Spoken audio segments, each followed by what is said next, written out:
Shalom. First and foremost, first and foremost, want to give all praises to our boy, Hallel Shemir Shai, boy Shemar Kodash.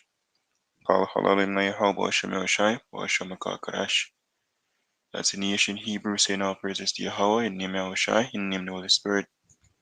Yahweh is a correct name for the God of the Bible, who the world ignorantly call Jehovah, God, or Yahweh. His son's true name in the Hebrew is Yahweh Shai, who the world ignorantly call Jesus Christ.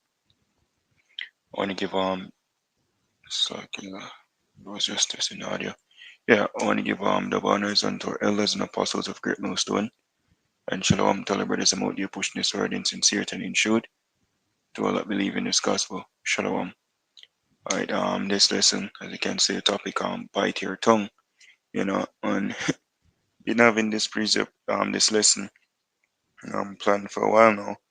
But was even more inspired by watching the apostle to Gabar's lesson yesterday, and he was going into basically.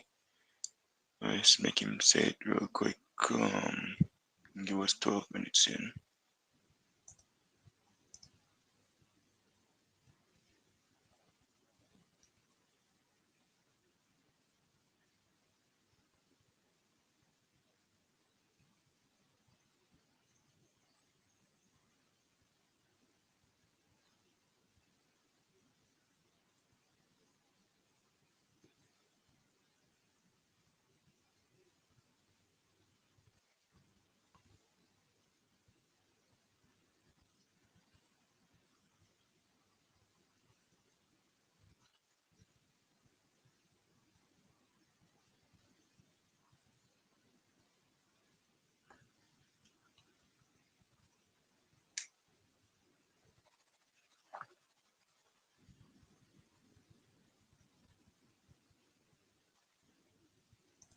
Yeah, and definitely recommend watching the entire video.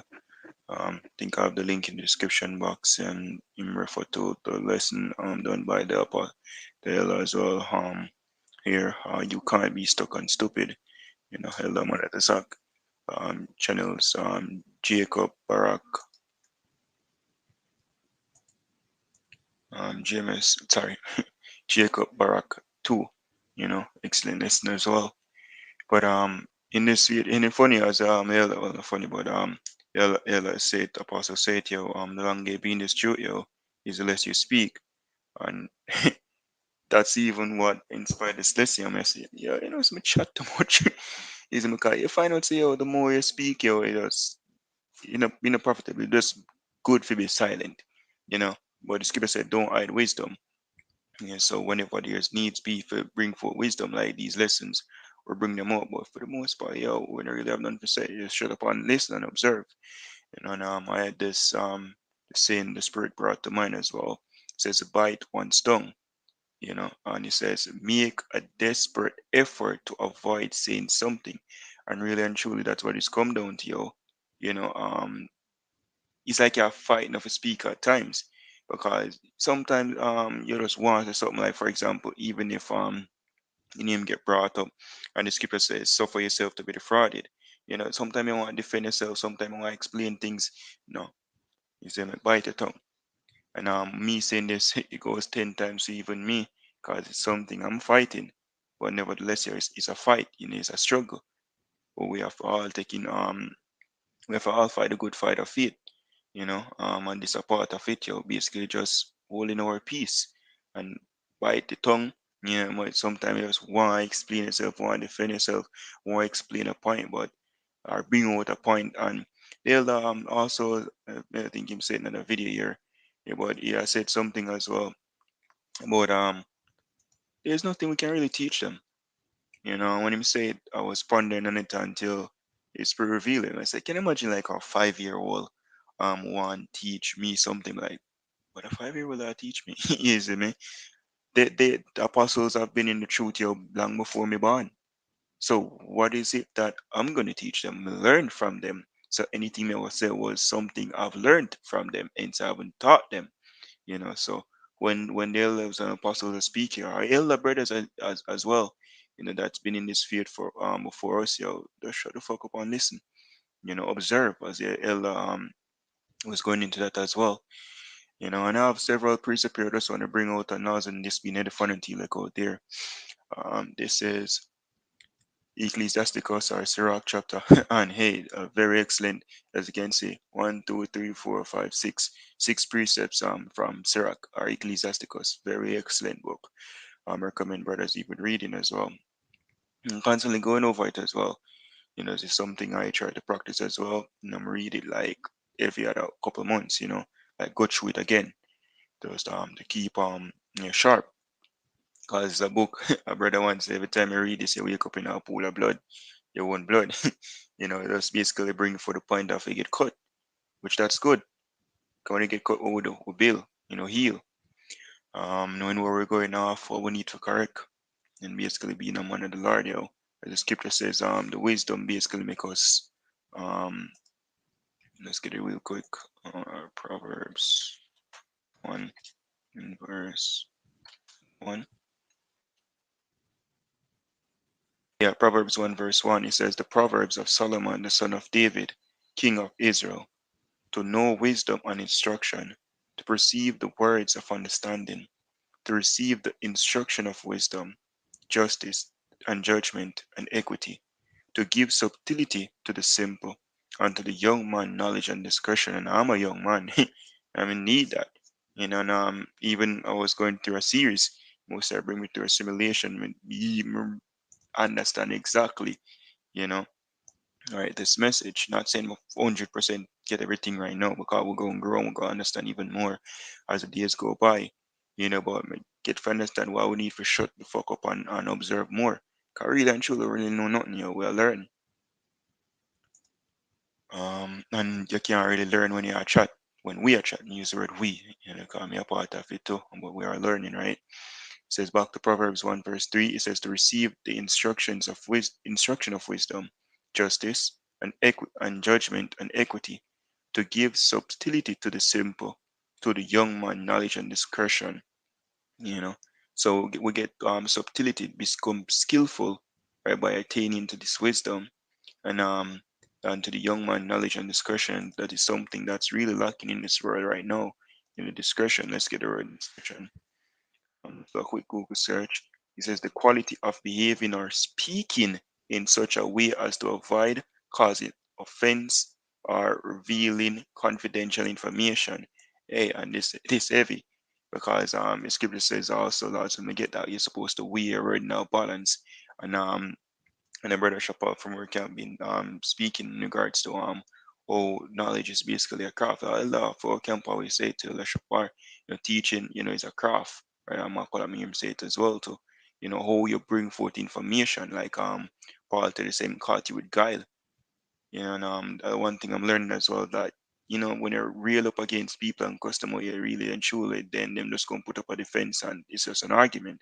But if I really want to bring forth a point to someone, you have to do it subtle, with discretion, right? And learning process for me, not like saying me get it perfectly. I don't. All right, so this is Ecclesiasticus chapter 19, verse 6. It says, he that can rule his tongue shall live without strife. Yeah, because guess what? One of the main thing will cause strife here and offenses is when you speak. You say things will offend people, right? It says, and he that hateth babbling shall have less evil. For you chatting, funny, been in two training, two different job. And I remember even one time, two very talkative person. And me get first say, oh, the brother can't chat, so he's in me now holding one. It's like me a preem, and then it's like I was there with official, and she basically hear him and say, yeah, the brother can't chat too.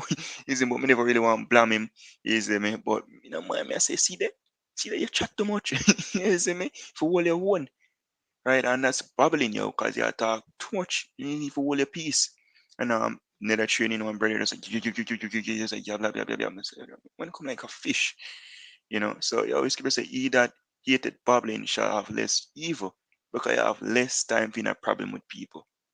And Apostle Gabor always said, the less you speak, the less chance you have of saying something stupid or basically going off. And the more you speak, the more chance you have of saying something stupid where you're gonna regret. Experience me experience that. You know, say that's good. Basically, as the scripture are gonna say it. So let's just go continue. It says we're earth. Let's see. Yeah, that just can rest that there. This is Ecclesiasticus 20 verse 5. It says, there is one that keepeth silence and is found wise, and another by much babbling become hateful. And let's give a quick example. You know, that's why I get feel admire the apostles and elders, you know, the years of experience them of by judging spirits and so forth and experience in general. Um, I remember, just to give a quick example, I remember one time ago link a family member, you know, in a different in Jamaica we have parishes, so different parishes, different community. No, not familiar with it, but it was basically at an house and several other persons was there. And the same night me reach out, there was a fight. No, it's a fight. It never go physical, but argument man draw iron for lick man in the face, and it's like I was there. I'm like, shit, I didn't reach, you know. You see me, and by then I was basically observing everything that's taking place. The man who push the badness, the man where a man them who part it, the man them who basically a be kind of attacked, and me I judge every man's spirit and say, oh, this not really look like that going away still, cause this a man he look like him just a load up him mouth. Then again, me the here to say one look like he might dominant one. Alright, everybody have a part of fight cause him know all of them. And like I was there judging the whole situation, you know, and me not have the time to speak first thing first, me no know nobody but no cousin will basically bring out the location, you know, so I have no business in this. And then I said that Fabric said this one of the person on the individual was there the senior. Remember one of the time, you know, him like him give a comment about me. I'm a character. I say, yo, them money just calm, brother. Them money talk, you know. And yo, you can see so them money are wise because and him bring forth the event. You know, I say, yo, last time when this year go on, that man just stood and in us blocks and us a bill. I'm like, shit, you know. Yeah, let's say it. You know, Apostle said, you know, in his video. All right. And this precept came to mind, said, there is one that keep it silence and is found wise. You know, you don't reveal it. Remember the definition, the word the elder brought up, you know, right? When you don't reveal the whole hand, you know, just chill. You know, there's one that keep it silent that is found wise. People normally look up to people in general with a calm and say less, as it was bringing forth even the elder Jacob. So another by much babbling become hateful. And you just wanna chat too much, man. Can't bother with him no more. They can be a chatting. Right? So someone holdeth his tongue because he had known not to answer, and some keep it silence, knowing his time, and that's something I'm learning as well. You know, knowing when to speak. There's a time and place, everything. You know, wait for the opportune time to actually bring forth knowledge. If the opportune time don't come out, the most I don't want it come out. You know, and if again go back to the saying, bite one's tongue. Make a desperate effort to avoid saying something. Why? Because it knows if you say it now, it basically can cause problem. Right? Reading back this verse 6, it says, some man holdeth his tongue because he had not to answer. Say, we don't know, shut the fuck up. We don't know. None of us say. The damn man we know, me none of us say them man you teach them know it. And way easier said than done. A bite, you have to bite the tongue, you know, bite the tongue, you know, it's like if you physically bite the tongue, no need to say more. So that's the pain where you put yourself under when you restrain yourself from speaking at times and practice becomes perfect. We're gonna feel at times here, but we have to try. It says, and some keep it silence, knowing his time. A wise man will hold his tongue till he see opportunity, but a babbler and a fool will regard no time, and that's key, yo. A wise man will hold his tongue till he see opportunity. Wait for the opportunity. You know, let us wait for opportunity, because he was saying this, remember, over a million times when they said things out of opportunity, you know, and it just fuck things up, right? The knowledge or the mind or the thought idea what I wanted to bring across here, it failed and it turned into something else because what? It wasn't the opportune time. Verse 8 it says, he that useth many words shall be ab- abhorred, and he that taketh to himself authority therein shall be hated. Yep. So that's well the scripture gonna say it. As I said, it'll just say, yo, comprehend the thing in a one, make it to the point, done. Moving on. Not have much to say.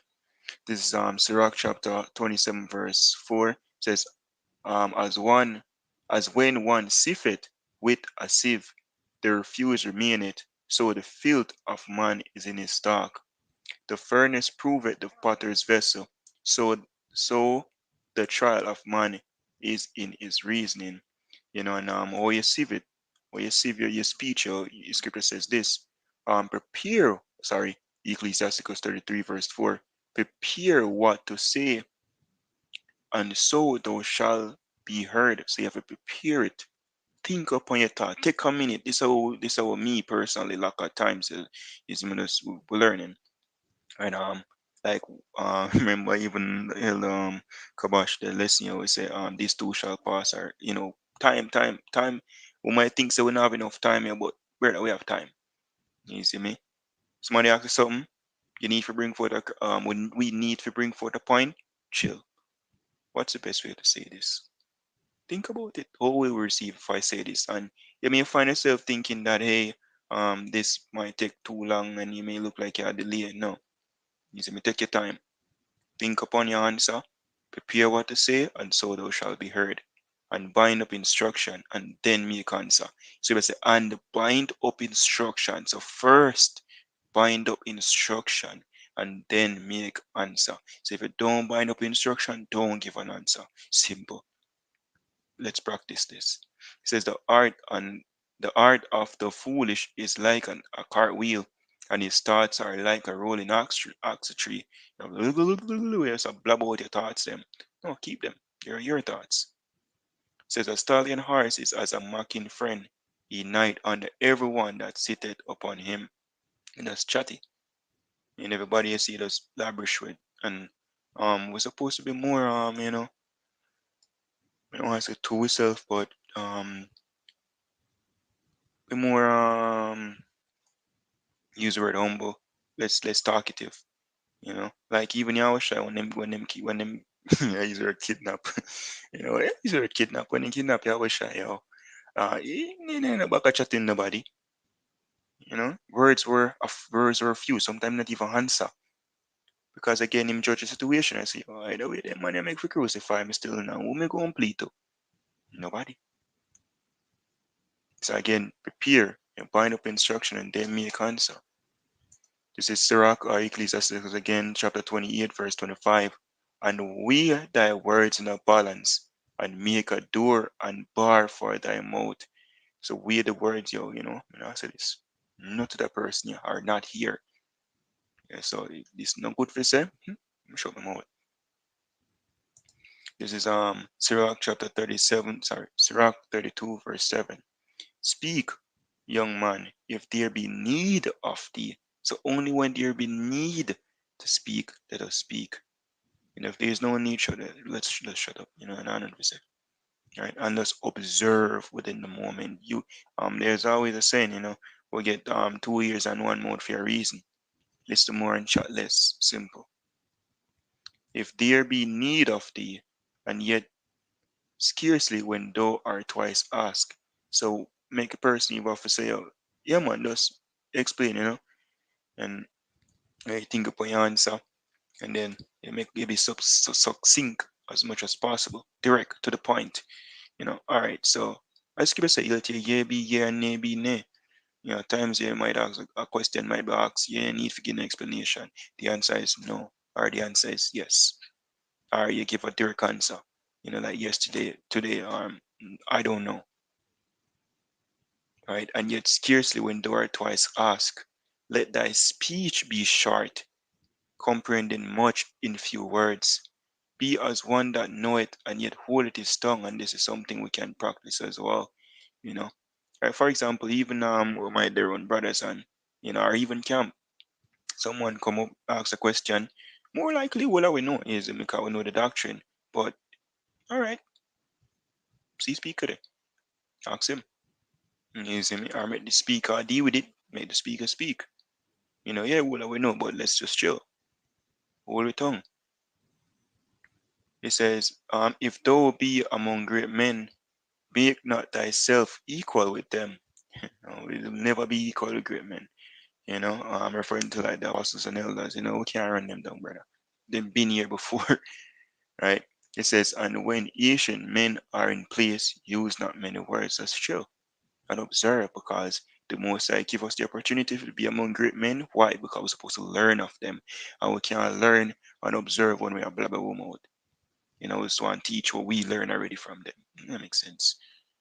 It says before we can just drop it there. We have this as well. This is James chapter 1 verse 26. If any man among you seem to be religious and bridle not his tongue, but deceiveth his own heart, this man religion is vain. So it's a bridle not his tongue, and a bridle is like just real quick, make it more clearer. That's something you put in our mouth. You know. Like how like how you stop wear mask now. They stop now in Jamaica for the most part. Yeah, but bridle his tongue, yo. Some hey, heavy. This is James 1 verse 19 to 20. It says, um, beloved brothers, be quick to hear, slow to speak, slow to hunger, for the hunger of, alright, to be honest with you, we can't really read this good, so James 1, I think I'm in James 1, 19 and 20. So let's go. James 1, 19 and 20, King James Version. It says, wherefore, my beloved brethren, let every man be swift to hear, slow to speak, slow to wrath. And boy, this is a work in progress. It says, for the wrath of man worketh not the righteousness of the Most High, because we just jump to a quick conclusion, and oftentimes that may be wrong, because we just acting off our impulses. We will reserve, be prudent, just observe everything and soak it all up, and then, bind up instruction. It was all right, cool. This is all things really up there right now, so this is the next step, right? I think I had this as well. This is Colossians 4, verse 5. Walk in wisdom toward them that are without, redeemed in the time. Let your speech be always with grace, seasoned with salt, that he may know how he ought to answer every man, and how we do that by first observing, you know, and then bind up instruction, and then we'll make an answer. This man wants call for me, no answer him today. This man, as scripture say, answer a fool according to his folly, and the scripture say, answer not a fool according to his folly. How you going to know the difference without observing? You judge the spirit, try the spirit, because as I think it was Brother Kabash, the Brother Kabash, the lesson as well, and everything is a spirit. You have a spirit of a Kaskafa, you have a spirit of man, we just don't know anymore. No, we judge it, but first we have to observe, listen, you know, all right, judge, and then make answer. So, I hope this lesson is edifying to look out there, just exhortation, for all of us, especially young brothers, young learning, for us to observe more and speak less. And it's not like we don't want to shut down ourselves, but we're going to spend more time observing. And we'll do a speak here, we're going to try to be more just to the point, direct, and up back to observing, because that is what is required of us. Hope this lesson is edifying until you look out there. Of course, giving our praises to our boy, Yahweh Shem Yoshai, Bo Shem Kakodash. Kalaladiam the Yahweh Shem Yoshai, Bo Shem Kakodash. The honors unto our elders and apostles of Great Millstone. Shalom to the full like Shalom.